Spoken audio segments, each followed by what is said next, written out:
নমস্কার বন্ধুরা, কেমন আছেন সবাই? কি সুন্দর টাটকা সবজি দেখুন।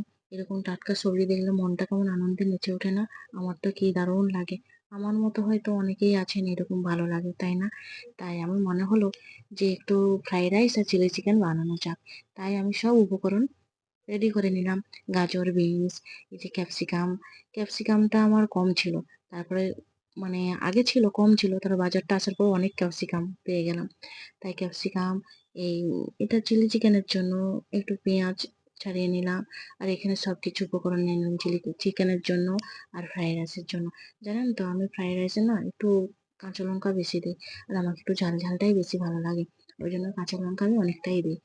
আর আমি ফ্রাইড রাইসটা বানাবো 500 চালে, তাই কাঁচা লঙ্কাটা একটু বেশিই করে দিলাম। আর রসুন কুচি, আদা কুচি সবকিছু যা যা লাগে সবই নিয়ে নিয়েছি।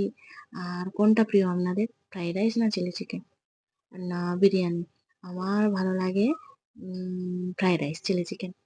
আর এই যে চিকেন, চিলি চিকেনের জন্য নিয়ে নিলাম আর ফ্রাইড রাইসে দেওয়ার জন্য।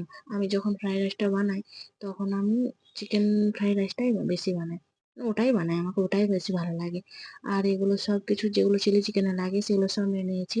আর লঙ্কা গুঁড়োটা আর ওইটা শুধু চিলি চিকেনেই দেওয়া হবে, অল্প করে নিয়েছি। আর এই যে সস, এই যে ডিম ডিম একটা শুধু চিলি চিকেনে দেবো আর দুটো দেবো ফ্রাইড রাইসে। আর এই যে ডিম ফাটিয়ে ফাটিয়ে নিয়েছি।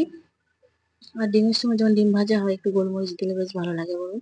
এই যে ম্যারিনেট করে রেখে দিয়েছি, ওটা পরে করব। তাই মনে হলো আগে ফ্রাইড রাইসটা করে নিই। চিলি চিকেনটা একটু গরম গরমই ভালো লাগে। আর আর ওগুলো সেদ্ধ করে নিয়েছি সবজিগুলো, কারণ ভাজতে একটু দেরি হয়।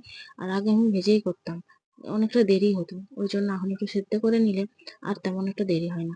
আর দেখুন ডিম ভাজার গন্ধ কি সুন্দর উঠেছে, জানেন ডিম ভাজার গন্ধ কি ভালো লাগে না? আর চালটা ভিজিয়ে রেখেছিলাম আগের থেকে, চালটা ভিজে গেছে। আর ভাতটা বসিয়ে দিলাম। আর আমার জানেন তো আমি না হাঁড়িতে একটু ভাতটা বসাই, ওইটাই যেন সুবিধা হয়। আর ভাতটা আমার হয়ে গেছে। আর এই যে আগে ফ্রাইড রাইসটা করে নিই, চিলি চিকেনটা পরে করবো। আদা কুচি, রসুন কুচি সব দিয়ে দিয়েছি, কাঁচা লঙ্কাও দিয়ে দিয়েছি। আর ওগুলো ভাজা হতে হতে এরপর চিকেনটা দিয়ে দিই। চিকেনটা তো বোনলেস চিকেন, বেশি লাগে না, অল্প করে, বেশি টাইম লাগবে না, এক্ষুনি ভাজা হয়ে যাবে। আর সবজিগুলো তো আগে থেকে সেদ্ধ করেই আছে, ওই জন্য পরপর দিয়ে দিলে আর ফ্রাইড রাইসটার বেশি টাইম লাগে না, আগের থেকে সব কিছু রেডি করে রাখলে।